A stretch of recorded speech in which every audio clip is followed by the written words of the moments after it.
Mr. Sullivan. Mr. Jackson. Here we are. Eager to get your report. I really am. That is the truth. We should say it's like This Week in Procrastination. Well, this week, even more deeply into the joy of procrastination. That's exactly right. So, Dean, we've discovered the secret back entrance. I think you're absolutely right. I was just reflecting on the combination of the things that we've uncovered since we started talking about this and how magically they work together. Yeah. Just a little report, which I found interesting, is 3 particular 10 times clients during the past week. I had 2 workshops on Monday and Tuesday, reported on hearing about the new time system and have immediately adopted it. Oh, I love it. The 10-minute talk, the 10-minute units or blocks or Jacksons, whatever's going to win out there as the winning name. But they said it just makes so much sense. And it also, just to add one more point before getting your report for the week, I updated our very famous, very popular book from 20 years ago, which was The Gap, and I renamed it The Gap and the Gain. And just little brief context for the listeners. What I've noticed is that people are either happy or unhappy with their life based on how they measure their progress. If they have an ideal that they're trying to get to and they achieve a great deal, but they measure their progress against the ideal, it's like measuring your distance against the horizon. You don't feel you've made any progress. But if you measure your progress, on the other hand, looking backwards to where you started, then you feel progress. Even if it wasn't the total achievement you were looking, you feel that you've accomplished something very good and you get energy for it.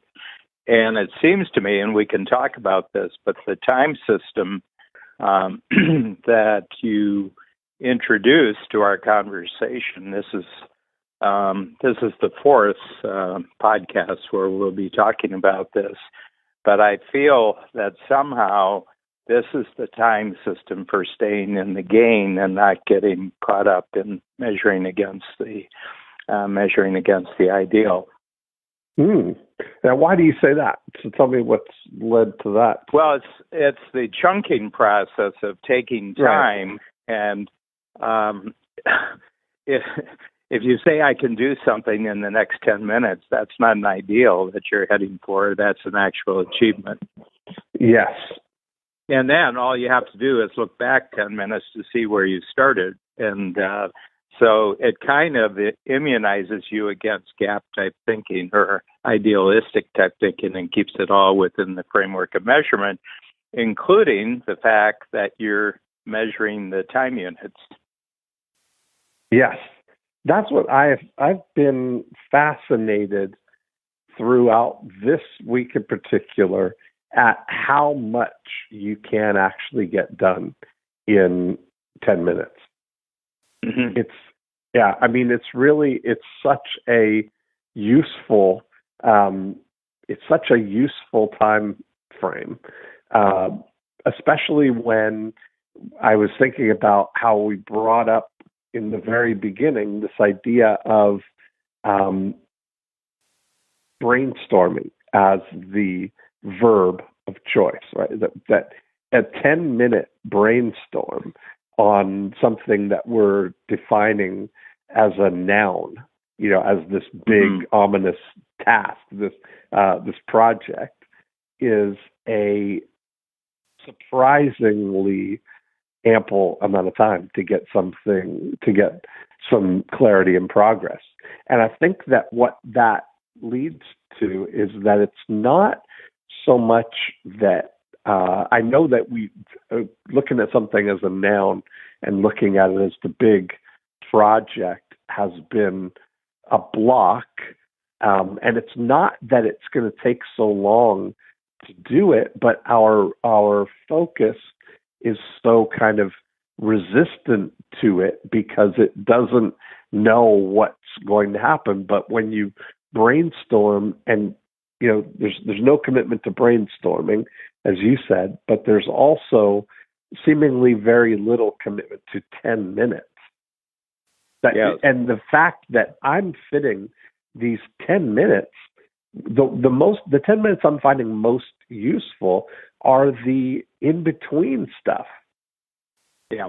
When I couldn't dedicate an hour or 2 hours to something, but I've got 15 minutes and I can dedicate a 10-minute unit in there to brainstorm something, and it's been amazing. And I'm finding it as the perfect amount of time for my check-in with procrastination.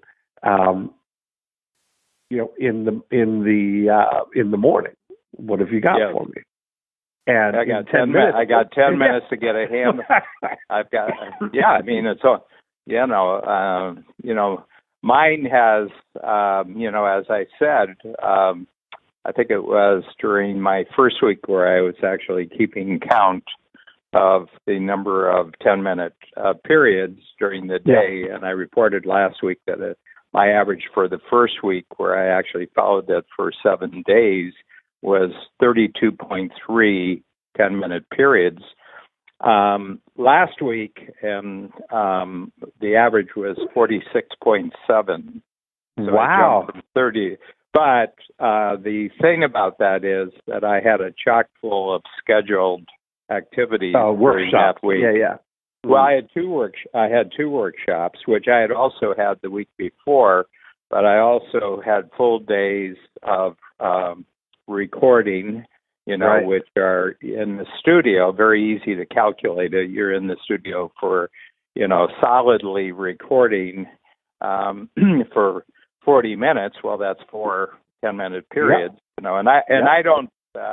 I don't fool around there. If there was some getting ready and there was some afterwards, I don't count it. I just count, maybe I will later and I'll add more value or more structure to those setup periods of time. But I said I'm just going for the actual, production of a video or an audio.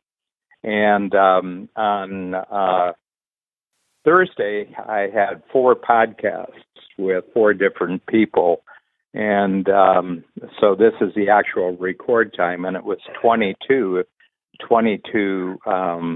time periods. So you get a big chunk of the time periods. But the interesting thing of it is when just before, right around a half hour before we started today, I said, let's just look back over that week. So I'm back in touch with some insights I had, so that they would be fresh in my mind when we started our podcast. More and more, I'm noticing my achievement for the day isn't the actual tasks that I got done. It's the number of time periods I got done. Mm-hmm. And that's interesting, isn't it? When you start to think about that, because that's a real shift. That's a real shift. I mean, it's almost like I'm taking greater pleasure and I'm getting more a sense of success and satisfaction out of the number of time periods, not so much what went on, and lots of different activities went on. Right.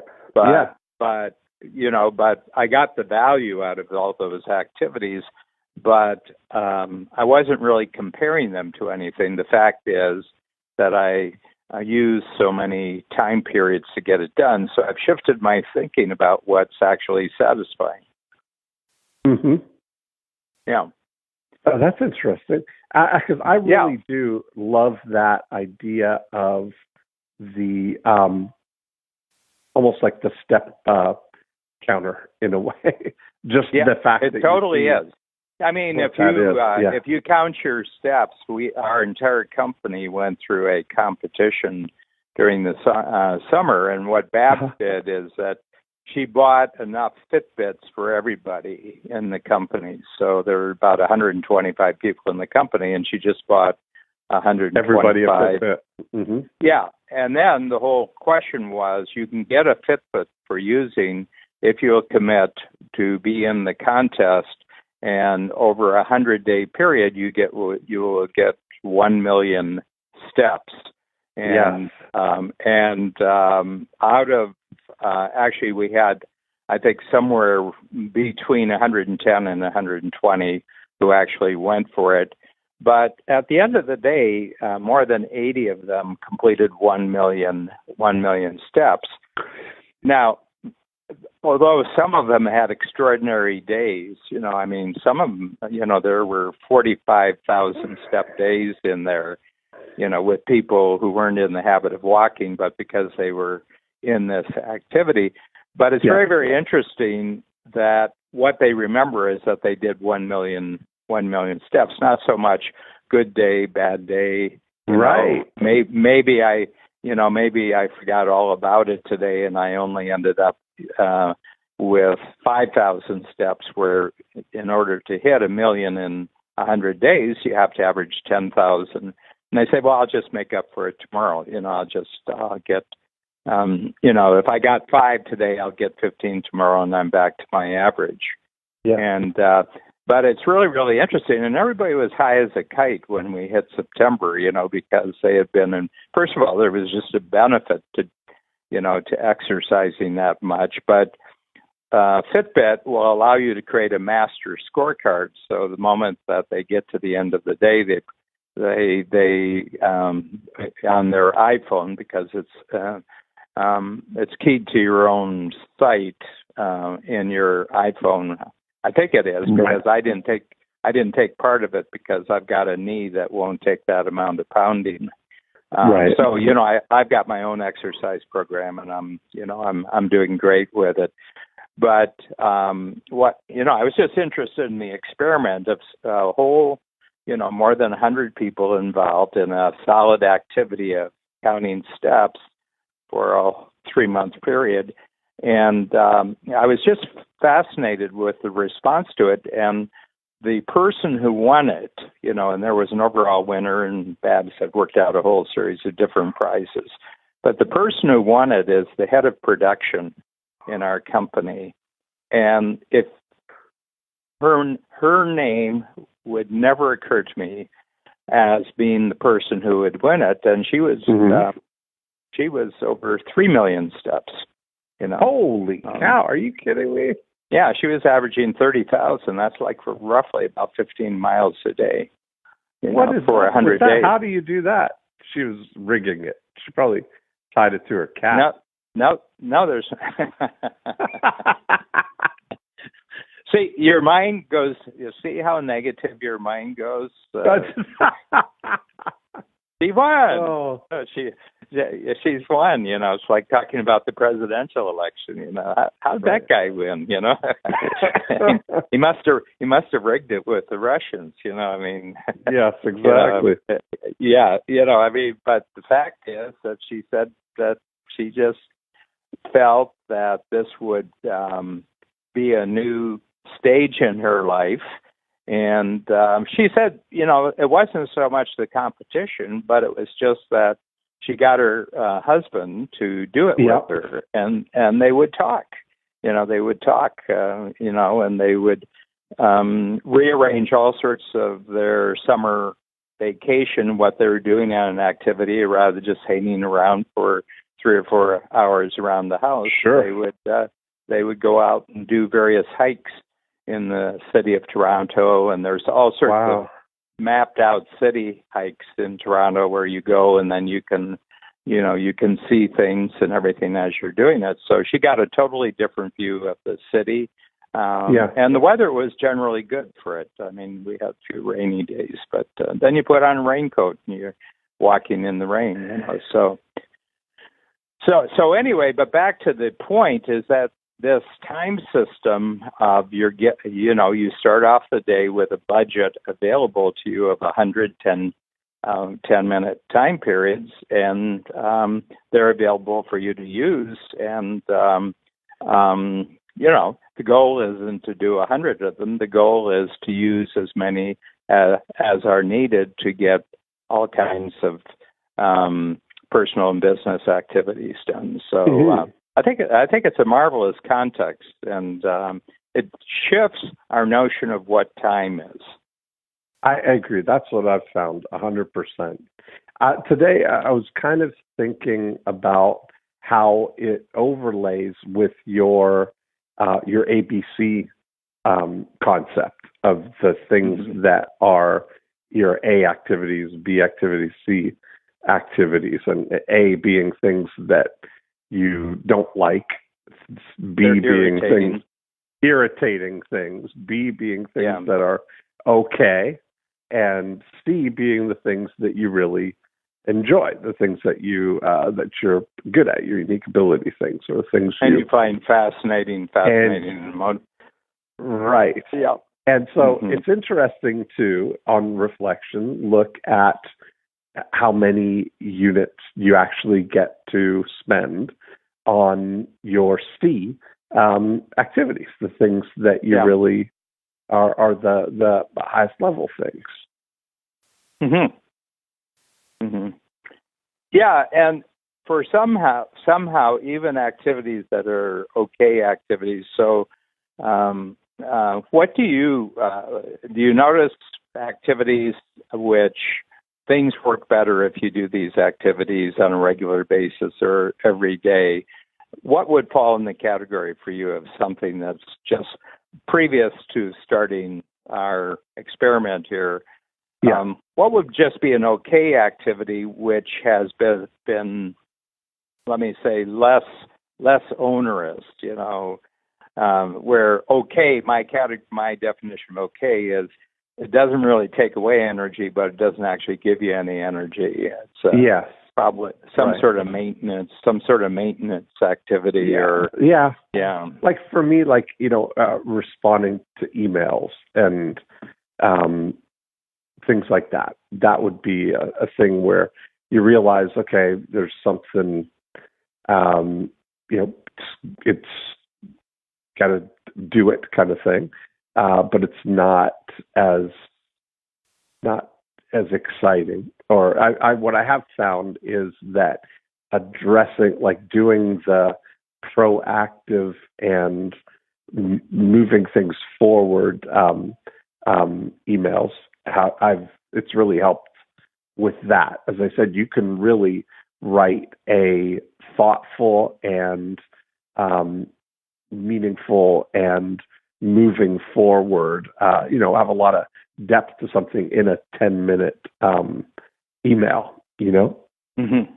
So I've found that's been a good thing, but I always tie it now to my procrastination list of I may spend 10 minutes and say, because I've found now questions are really, it's a good thing to address questions that you have. Like we ask, okay, procrastinate, what have you got for me today? And one of them might be, who do I need to connect with, And that, because there's always people who are on your mind like that, and having that list, making that list in 10 minutes, I can make a pretty exhaustive list of both the people who are front burner and are I'm procrastinating on those, and then you move into the proactive where I'm not procrastinating it, and this would be a good thing to move forward. And so I can add those people to that list too. Yeah. So here's another question I have you for that, because you're the one who really, very early when in our Joy of Procrastination series, your terrific distinction, and I've used this in the workshops a lot. I said, just check out the difference of what happens to your willingness to go forward or your resistance of going forward, where you now have to figure out how to get something done.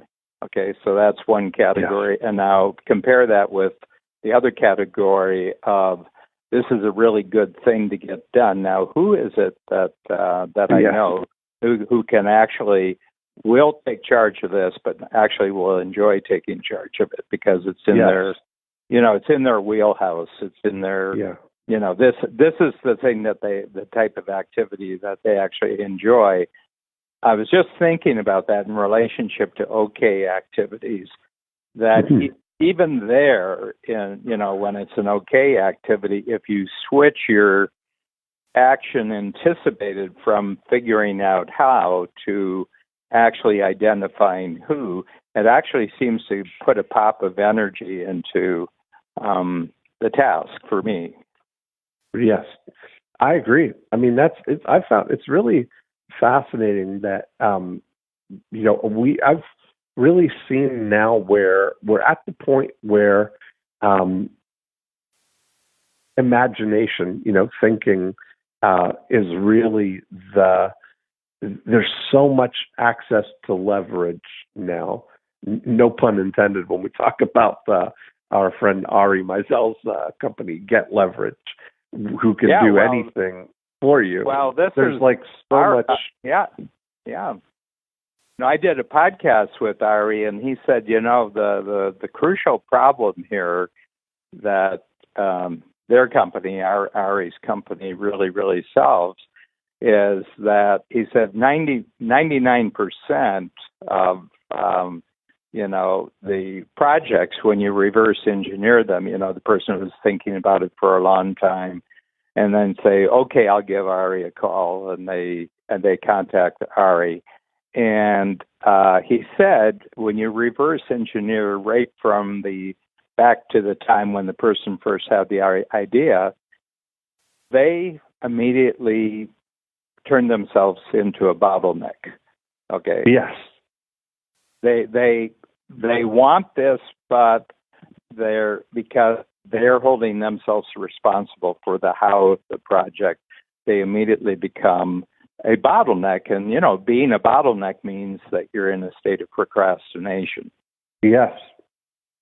He said the moment that they contact us and clearly define what it is, and we take charge of the project, then they're no longer the bottleneck, and action is starting to take place. And I'm recommending Ari left and right with all my clients. I said, look, me too. What you need is motion. What you need is activity going on that you've freed yourself from the how responsibility of it. I think all procrastination is taking how responsibility for something that you really are the least capable person to actually do it. There's other people who can do it much better, but you haven't made the connection. You haven't clearly put it out there within a framework where somebody who really, really can run with this.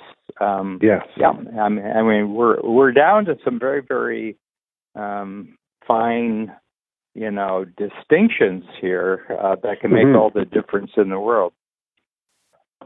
Let's take a little a moment here for that, because that's exactly what I've been thinking about, the importance of defining what it is that you want.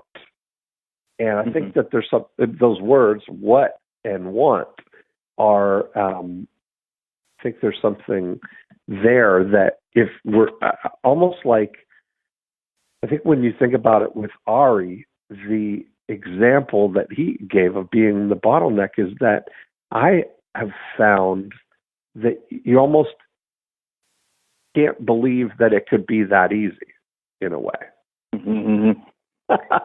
That we're used to having to solve the problem, rather than being able to just say, this is what I want. Yeah.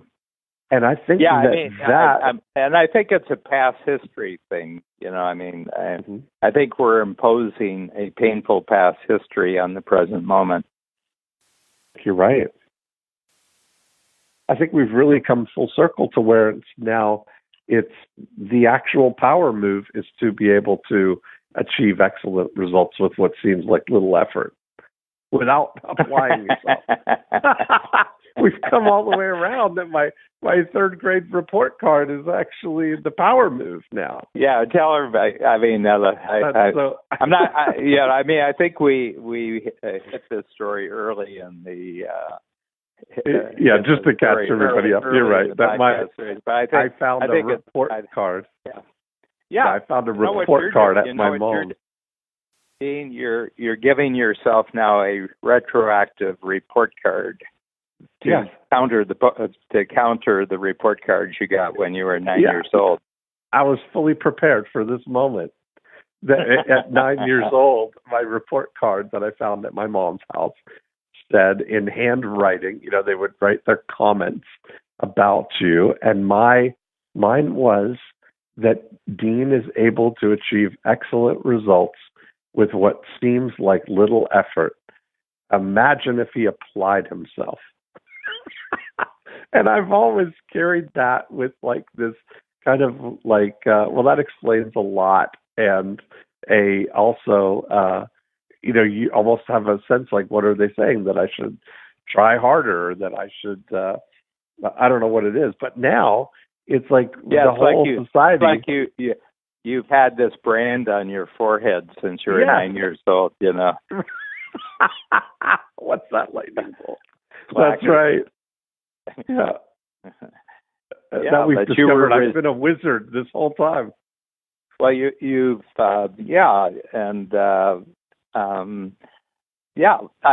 you took on a certain kind of judgment from them, that it was kind of like a gap-based, it was a gap-based thing, you weren't living up to your potential, you weren't living up to their ideal for you. Right. But, I look at so many of the things that are now completely, I had no knowledge of the Pareto principle then, even though I was living it and acting on it. Mm-hmm. I met, was at an event this week in Orlando with my friend Perry Marshall, who is do you know Perry? Okay. Oh, Perry, Perry was in coach for about 3 or 4 years. Really a great thinker. Perry's got a first-class mind. He really does. And a couple of things that he said when we were together were really impactful. We were talking about he's a big, big believer in the 80-20 rule, so much so that he wrote a book about it called 80-20 Sales and Marketing. And he's friends with Richard Koch and the 80-20 guy. And one of the interesting things that he's talking about some of the corollaries to that and the business opportunities to it, where one of them is to take 80% of the result at what was it? How did it work out? 80% of the result at 20% of the cost. And I thought that I didn't realize it at the time, but that's really what the 90-minute book is about getting 80% of the value of writing a book at 20% of the cost in both time and money. And I thought that you can apply effort, and you can apply that same thing to. That's what Dial Talk Done is as a podcast service. Is 80% of the value with 20% of the time, effort, and cost. That's a winning. That's a winning formula. Yeah. Yeah. The thing that what did I do? I wrote a variation on that. The 80% principle. I did it, and that basically yours was the 80% approach, right? Yeah, the 80% approach. And my whole point was that if you just have I picture it as a rectangle. You have a rectangle, and the total rectangle requires the time amount to get it to so good that people think it's perfect, okay? And it correlates with a concept in the corporate world, especially in the technology or the engineering world, that's called Six Sigma, okay? Yes. And I was always intrigued with Six Sigma is that it seemed a very, very abstract, and it involved, employing a massive infrastructure of measurement in a corporation, of course, which I would not be interested in at all. But I just took the rectangle and I cut it in half, and I said 80% on the left-hand side. And that means that half the project is done with your first crack at it. It might be brainstorming. For example, you can use brainstorming, that the first 80% of a project might simply be done with brainstorming that you could do in a 10-minute period, and then pass on that information or your conclusion from that information to someone else who could then take it and fine-tune it. So what you do is you cut the rectangle, the starting rectangle, in half, and that's the first 80%. Now you have a half rectangle, and now you treat that as the whole rectangle, and you cut that in half. And that's the next 80%, okay? So if you do this mathematically, you're already at 80 points, which means you only have 20 left. And now you take 80% of the remaining, you only have 20% to really, really fine-tune it, and then you take the remaining on the half that isn't filled up, and you cut that in half, and that's the second 80%, and which leaves a smaller part which you cut in half, and that's the third 80%. And my feeling is that if you just proceed with 80%, you'll get to the sixth 80%, and it's 99.3% of 100%. I mean, then it gets too small. You can't even see what you're working with, a thing.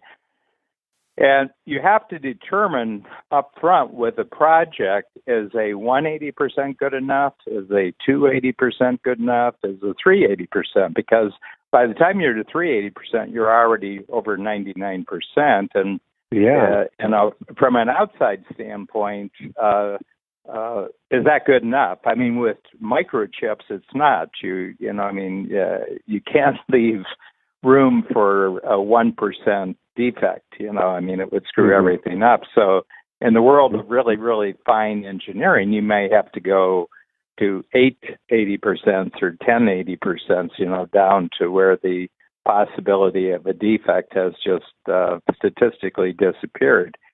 But in our work, Dean, where we're just creating ideas that will stimulate great creative conversation, oftentimes the first 80% is just good enough. Mm-hmm. Yeah, I'm seeing that. I mean, that's really and that's Perry's point. I mean, when you get to the bottom of 80%, it's a calculation of, how good is good enough to get a really good result. Yes. That's it. How good is good enough? Yeah, to get a really good result. Right. And that's, and I guess you have to have the wisdom to understand that what the situation calls for. Like if we're talking about building a plane that's going to take you from point A to point B with an 80% chance of getting there, that's not good enough. That's not good enough. That's not good enough.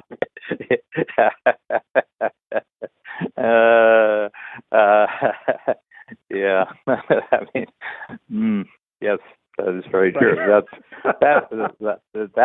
That's like Tajikistan Airlines, right? Exactly. Airline of Tajikistan. There's a list of the 20 airlines on the internet. Never book a seat on this airline. Oh, really? Yeah. And I think Tajikistan is the worst. Oh man, that's something.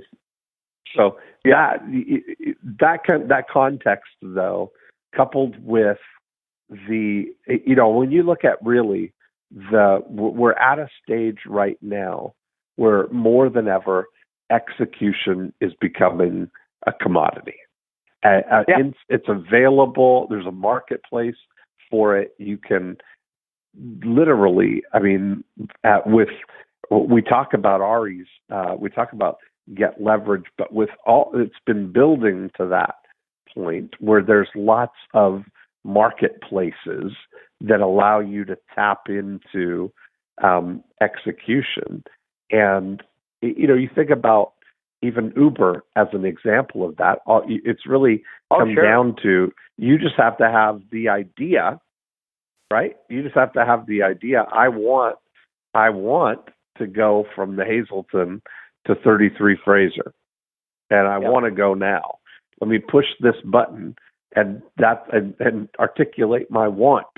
And somebody has set up a mechanism and a marketplace to have somebody at my feet in 3 minutes to take me to 33 Fraser. And I don't have to do any, and I don't have to take responsible for anything except, opening the door and getting in the back seat. That's exactly right. And I think that kind of thinking, that's coming. That's where we're really at now, where I'm really embracing that in that idea of that's the whole idea behind 90-minute book. I want to write a book. Come on in, 90 minutes, and we'll get we'll take care of everything else. And I think that that's the opportunity that we have with almost everything. 80% probably of the things that we want to get done could be done just with articulating the idea to the right who. Yeah. I mean, it's really interesting how overlapping some of the discoveries I'm making in other parts are coinciding with our going deep on procrastination. One of the things that I am, very passionate about is the thinking tool that, has become really, a central thinking tool in Strategic Coach, which is the impact filter. And so I'm now, I've got my book writing system, thanks for the kickoff from the 90 book experience that I had with Sue Austin, your editor. Yeah. And the thing is that I'm at the point now where I'm doing the cartoons with the cartoonist on the next book, which is the ABC model, which comes out in December. Just finished The Gap and the Gain. But this Friday, I started the book that's going to come out in March, which is called The Extraordinary Impact Filter. Okay, because I've never written anything contextual about the impact filter. I said, right. Process explains itself, but there's actually a lot of dimensions built into it. But the reason I'm bringing it up here is that if you take 100% responsibility for clarifying your intentionality to yourself and then communicating it very clearly to someone else, you have freed yourself up from the execution stage. Your responsibility is the intentionality stage, you know. Yeah. And my feeling is a lot of people will commit themselves to a long period of execution because they were never very good at the intentionality in the first place, and they're hoping that if they get involved in a execution stage that will clarify your intentionality. I can guarantee you it won't. It will only magnify your starting confusion. Well, I think that's the thing is like we're just the environment has really kind of rewarded that just roll your sleeves up and get to work. Do it. Just do it. Just get it moving. Just get down and action over meditation and all these things which kind of almost idea shame in a way that that's almost like, well, that's not enough, right? Yeah. Ideas are useless. Execution, that's the most valuable thing.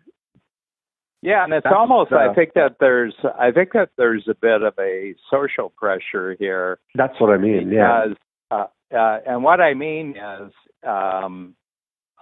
if you have an idea, you're the leader of the idea. Okay, and that means that anyone who joins in, you're the leader of that group of people who do it. And I think there's a bit of a shame or embarrassment about inequality, you know, that somebody's idea and they're in charge of the idea. Well, what gave them the right? What gave them the right to be the idea, the leader of the idea? And, you know, we've got to equalize things by the first person not being so clear about their idea that they emerge as the leader. You know, we got to have some democracy. The democracy of confusion is, you know, in other words, that, well, let's have a meeting and kind of clarify what it is that we're going to do. That way we're all going to be democratic. You know, we're going to have a democratic. Get our action items. Yeah. Yeah. And what I find is that if you take six people who are kind of confused and rub them together, it won't create clarity. That is true. Oh, that's so funny. But I think, you know, then take 100 people. Then take 100 people and rub them together, and you know. Now you're getting that somewhere. Also. Take a country of 300 million and rub them together. see what kind of clarity you get out of that. Oh man, that is so funny. You'll get street riots. You'll get broken windows. I mean, and everything like that. You know, so really, it seems to be endless, the implications of this. But it puts such an onus on you knowing what you want. You know. Yeah, and I think that what you've your book was the book Wanting What You Want. Yes. Was a fantastic example.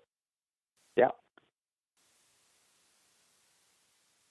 So what it might be interesting to think about the what are we going to name this skill? The skill of whatsmanship, I guess, or something. I mean, what do we call this? What's the absolutely the skill of the future here? Mm-hmm. What did you of wantsmanship or whatever the wantsmanship? Yeah, that's it would have to be what's personship. You know, if it was going to be socially personship. Yes, exactly. yeah, but you know, I think it's respecting where ideas of improvement actually come from. It always starts solely with an individual, you know, and there has to be an initial idea of an improvement that can be made that is measurably better than, you know, how it would be measured right now. In other words, I'll set something up and, I got this idea in the future for improvement, and it's my job, first of all, to convince myself that this is worth investing time in. And that comes back to your brainstorming. In 10 minutes of brainstorming, I could kind of get a handle on whether the idea I have in my mind is really worth an additional 10 minutes. I think the first 10 minutes is really the what. Yes, okay. Okay, but the moment you get that 10 minutes done, then becomes the crucial decision of who, not how, who. Right.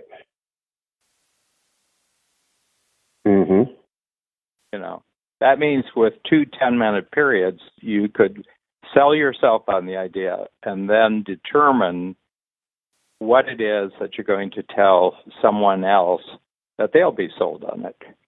Yeah, and have a jumping off point. Somebody who, and how the how is in their area. The how is that's in what their I mean. area.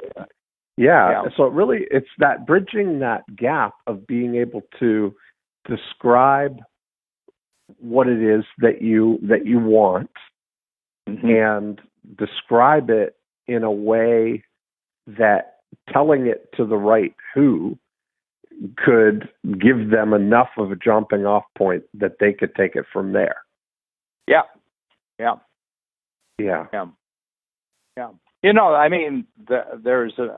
There's an enormous pleasure that people at a particular stage, whatever stage they're at in their development as a person, their development as being a useful, a useful team member in their life, because we all operate in some sort of team or not, either in our personal life or our business life. And there's an enormous enjoyment when somebody's got an idea that me as an executioner gets very excited. Oh, I know how to do that. I know. Yeah. I know how to. I would know exactly how to do what you're talking about. That's music. I mean, that's the sweetest music in the universe. Yes. Here's how you do it. Let me take care of that. I'll give it to me. I'll run with it, and I'll show you how this is going to get done. I mean, when you come across someone like that, whoa, that's better than money in the bank, Yeah, it really is. Wow. I mean, it's pretty interesting because that's been, I've had that experience with a project that I've been working on with a client who, we talked about this idea of having a series of guides and videos and with a nice context, and just describing that to a project manager at Leverage has led to all these things that are taking place, even to the point of them taking over the expansion of the idea. It's pretty. It is really. I just get so excited about the future of really embracing my role as an idea catalyst. Mm-hmm. I just go over that a little bit. I'm not quite getting that. Well, I'm really like embracing what is the my? I mean, for me personally, because I guess I'm talking about it. Not everybody. Some people would rather be the who than to find the who. I mean, we're saying this, that we're describing it. You just said, like, somebody would love to be able to say, I can do that. Like that, for somebody to tell them what they want to do, and their unique ability is to figure out how.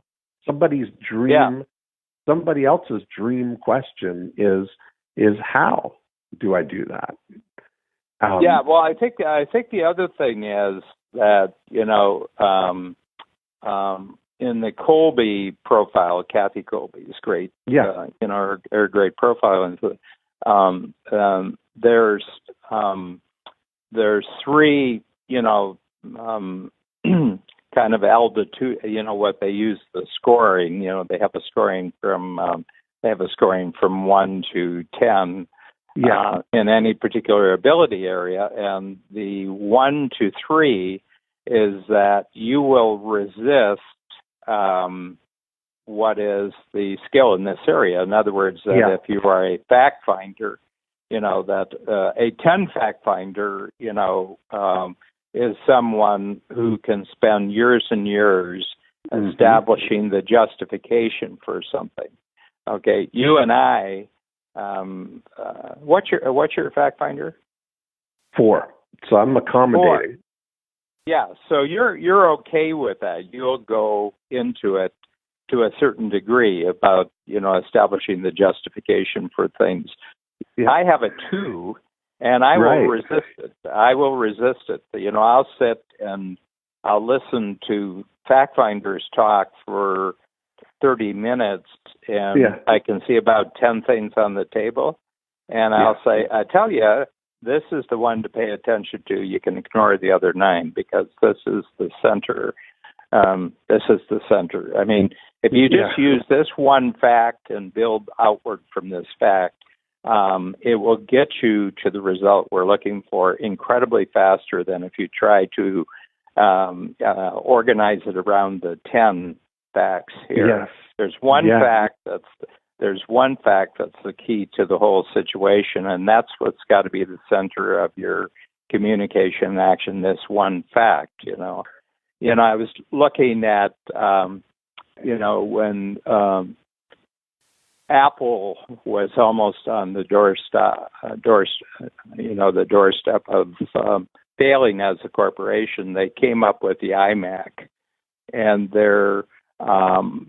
what was the real problem with computers there? It took about 5 or 6 clicks to get onto the internet, and the iMac came out, and there was 2 clicks. You plug it in, you start the iMac, and then you hit a button, and you're in the internet, and their advertising was iMac, no third step necessary. Okay. Right. So everybody was building, the Windows-based products. They were all, they were 95% of the marketplace, but you had to go through 5 or 6 steps to get on the internet. And even to get your computer on, you had to set up your drivers and set up your things. And you had to, you had to send in a urine test. You had to give your latest medical, and everything else. And Steve Jobs says, let's just make it 2 steps. Plug it in, turn it on. Once it's plugged in, turn it on. Go on the internet. And that's what saved their entire future as a company, was that they eliminated about 3 or 4. And we don't like going through a lot of steps, and I find myself just totally resistant to, you do this, and then you do this, and then you put in this code, and you do this. I'm dead. I'm already lost. Yes. Yes.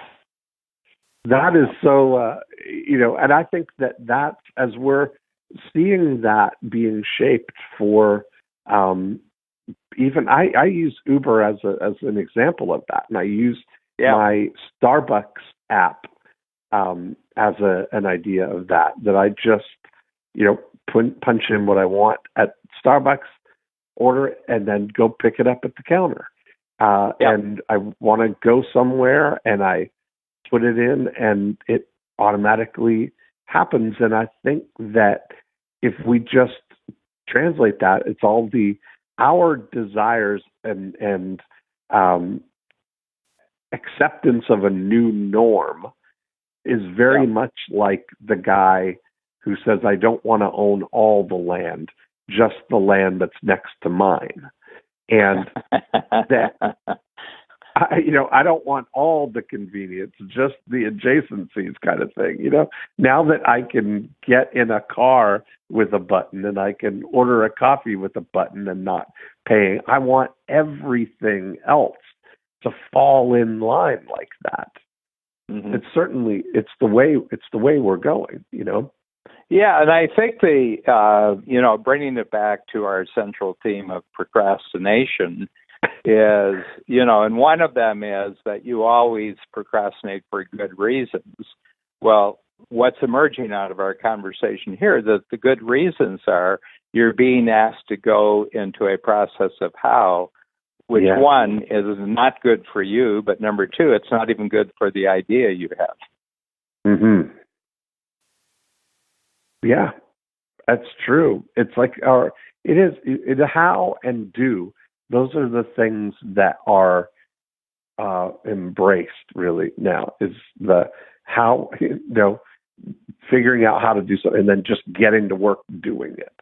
That's almost fetishized in entrepreneur world. We should ask, Ari's joining the 10 times program, and he comes in, I think he's a bump up from the signature program, and I think he is there when Joe, I think it's the 12th of October, and I'll just bounce it because he's getting tons of referrals from us. I mean, every workshop now, people are coming in and reporting on really successful get leverage projects that they're involved in. Sure, yeah. And I think it'd be really useful to have Ari as a guest on Joy of Procrastination. I do too. Yes, of course. That would be great. Yeah, because, he looks at it completely from the other side because he's created the universe of how. Yes. Yeah, and it's almost like it's almost, in a way, just like Ari described, as a bottleneck for a long time. I've been the bottleneck in a lot of those projects. Me too. Me too. Yeah, because it just seems I've spent a lot of my life as a very, very bright, very, very creative, frustrated bottleneck. Yeah, it's like you're. Somebody said one time that it's like being a fire hydrant of ideas with only a garden hose as an outlet.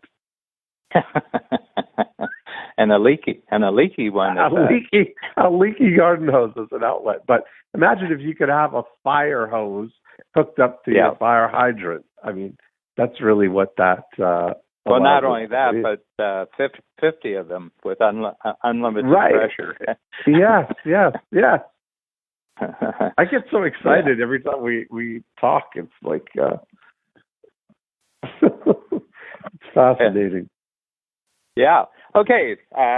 We're down to our last two Jackson. It's 20% of a Jackson left. Oh my goodness! So that one flies. That one flew by. Yeah. So it really did. Just a new thought that has really developed in the course of our conversation. For me, your Uber thing was a clincher for me. I said, well, of course, that's what Uber's doing. That's what Airbnb is doing. And there's a proliferation of execution platforms that are now becoming more and more available to individuals. Yeah. Okay, but none of these are worth anything to you if you still hold yourself responsible for the how. That's my insight. That's absolutely true. That's true. You got to become master of wanting what you want. I mean, that's really, really what I'm seeing here. That's my takeaway to work on. I love it. Yeah, and yours? Me too. Yeah. I think that I just sense that we are on the cusp of something really big. Yeah. Well, I think we've been into something really big for quite a long time, but I think there's proliferating dimensions to this that explain a lot of things that have been frustrating in our past lives, and we're beginning to understand the why of the frustration, and then where the freedom in each of these situations actually lies. Yes. Well, I can't wait till our next one. That's great. That's great. Well, always a pleasure, Dean. I think my heartbeat goes up in the 10-minute block before we actually start each one of these. I love it. Okay, well, Dean. You have a wonderful day, and I will talk to you on the next one. Okay, thanks. Bye. Bye.